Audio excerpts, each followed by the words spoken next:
Philadelphia, home of revered performance centers such as the Walnut Street Theater, Arden Theater Company, Pig Iron Theater, and the Philadelphia Shakespeare Festival. In the 19th century, Philadelphia rivaled New York City as a theater capital of the United States. Up until about 1830, Philadelphia was the nation's leading theater center, boasting hundreds of companies creating all types of theater and performance. Currently, Philadelphia is home to hundreds of theater spaces and companies experimenting with form and storytelling practices. Today's episode features the Tribe of Fools, an ensemble dedicated to creating new plays that blur the lines between theater, dance, acrobatics, and other visual and kinetic storytelling techniques, while tackling critical social issues like gender roles, violence, identity, and power dynamics. We met the Tribe of Fools at the Philadelphia School of Circus Arts. Let's get right to it. How did you get started? How did Tribe of Fools get started? Tribe of Fools was 7 graduates from the Del Arte School of Physical Theater, and we all moved from California to Philadelphia, and we got a house actually not too far from here in Germantown. I want people to find what they think is fun and exciting and make stories about that and find ways to make it come to life.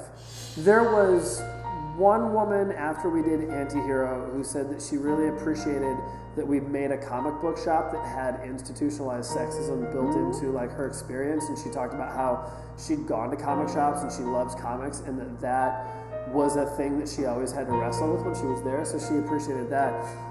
There was a guy actually recently told me that after he saw Fly Eagles Fly, that he doesn't even like football, but the show made him really proud to be a Philadelphian and made him realize that he is part of this city and that he really felt more connected to the city as a Philadelphian after the show. So I thought that was nice because he was like, I don't even like football, but man, I just left feeling yeah, I live in Philly and this is important to me. We live in a world that thrives on people feeling alienated from their bodies.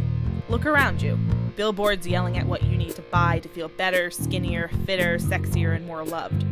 The more we hate ourselves, the more isolated we feel, the more likely we are to buy things to improve ourselves. That's capitalism.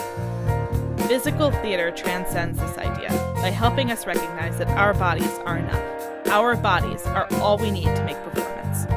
Physical performance, including dance, acrobatics, circus, parkour, or a combination of these things as we've seen today, takes focus away from speech and text and places it on our bodies and gestures, which allows performers and audiences to create new ways of communication that eclipses the confines of language and spoken word.